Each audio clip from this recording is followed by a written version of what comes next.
Welcome to the Ron Bigelow Photography Noise Averaging tutorial. Today we are going to look at a very interesting technique to reduce noise. Now, most of the digital cameras today have very low noise under most circumstances. However, even with the best equipment, we can sometimes end up with noise. When this happens, photographers usually resort to various noise reduction techniques. However, most of these techniques share a common problem. The techniques cannot reduce the noise without causing some degradation of the image detail. In other words, the more you reduce the noise, the more the image detail is degraded. However, this is not the case for noise averaging. The noise averaging technique can dramatically reduce noise without affecting the image detail. On the other hand, all digital techniques have their strengths and weaknesses, and noise averaging is no exception. The downsides of noise averaging are that it will not work with all images, and the photographer has to plan ahead of the shot for noise averaging to work. Notice that I said that the photographer needs to plan ahead of the shot in order to use noise averaging. This is because noise averaging requires a photographer to shoot identical multiple shots of the scene that he is photographing. In other words, the photographer puts the camera on a tripod and takes multiple shots of the subject. In order to make sure that all of the shots are identical, the photographer needs to lock down the focus, exposure, and white balance so that they cannot change. Consequently, that means that noise averaging works in situations where the photographer can use a tripod and where the parts of the subject that are going to be noise averaged cannot move during the exposures. Now, let's take a look at how we carry out the noise averaging technique. Here we have an image of a doll. When we fit the entire image on the screen like this, it doesn't look too bad. However, when we move in to see the actual pixels by pressing Ctrl-Alt-0 on a PC or Command-Option-0 on a Mac and use the navigator so that we can see the face of the doll, we see that this image has a very significant noise problem. Clearly, we would not want to print the image when it looks like this. On the other hand, noise averaging can save the day. If I click on the Arrange Documents icon and select Tile All in a Grid, you can see that I actually have several images of the doll. All of these images are separate but identical exposures of the doll, just like we discussed a moment ago. We now need to move all of these images into a single file.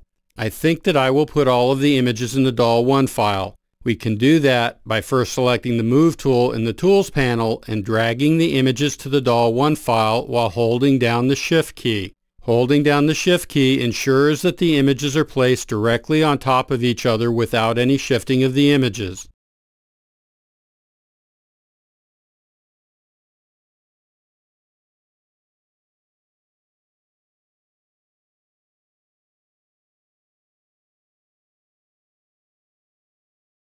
We now want to focus on just the Doll 1 image. To do this, we need to make sure that the Doll 1 image is selected. At this point, you need to make sure that all of your images are aligned. In my case, the images are all aligned so we can proceed. We now click on the Arrange Documents icon again and select Consolidate All. If you look at the Layers panel, you can see that we now have a layer in this file for each of the images that we moved over. Now, before we proceed to carry out the noise averaging technique, let's talk a little about how the noise averaging technique works. Each of the image layers in the Layers panel has two items, image detail and noise. The important point here is that the image detail in all of the layers is essentially identical. Conversely, the noise in the images is random. The noise pattern in image 1 is different than the noise pattern in image 2, which is different than the noise pattern in image 3, and so on. To demonstrate this, watch as I one by one click off all of the layers except the background layer.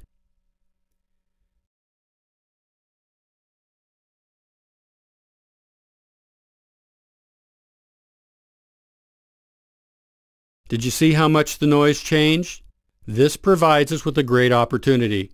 What if we were to adjust the layers so that each layer contributed an equal amount of information to the overall image?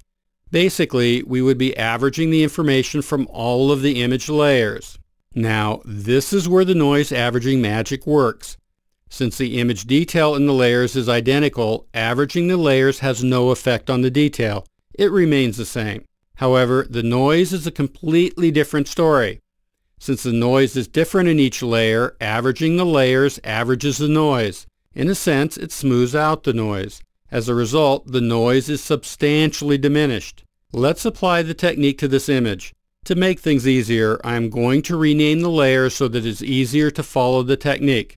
Rather than make you wait while I rename the layers, let's fast forward to the point where I'm done with the renaming. I have just finished renaming the layers. Next, we need to average the layers. The way that we do that is by adjusting the opacity of each layer. So the next question becomes, how do we determine the opacity to use for each layer? That's easy. We use a very simple formula. The opacity equals 1 divided by the number of the layer. We then convert the number into a percent.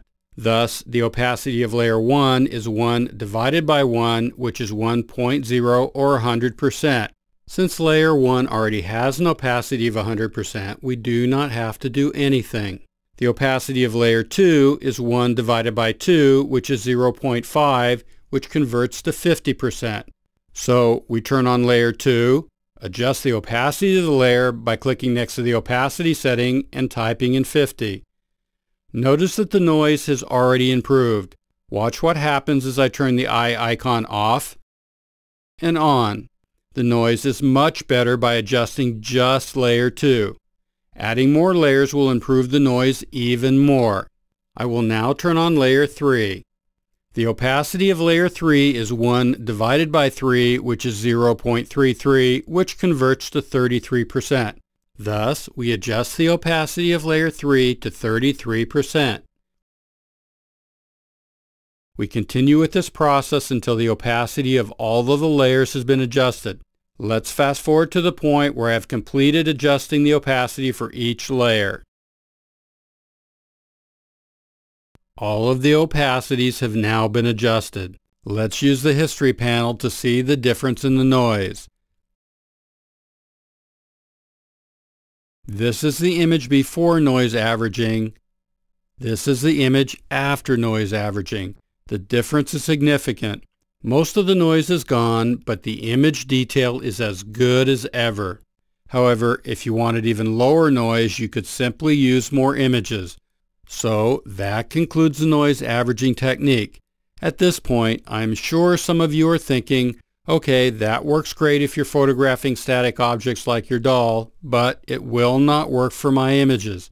In my images, the wind blows the trees around, water flows through rivers, and birds fly in the sky. However, noise averaging can often be used even in these situations. Simply carry out the noise averaging technique. After flattening the image, you can drag the flattened image over to one of the original images and use a mask to mask out any areas that have movement. Thus, you get noise averaging only where you want it. Since noise is most prominent in the shadows, this frequently means that you would apply noise averaging to the shadow areas and leave the rest of the image alone. That brings us to the end of this tutorial. However, before I sign off, I would like to take this opportunity to let you know that you can download the transcript for this video, view several other photography videos, and access over 100 photography articles on my ronbigelow.com website.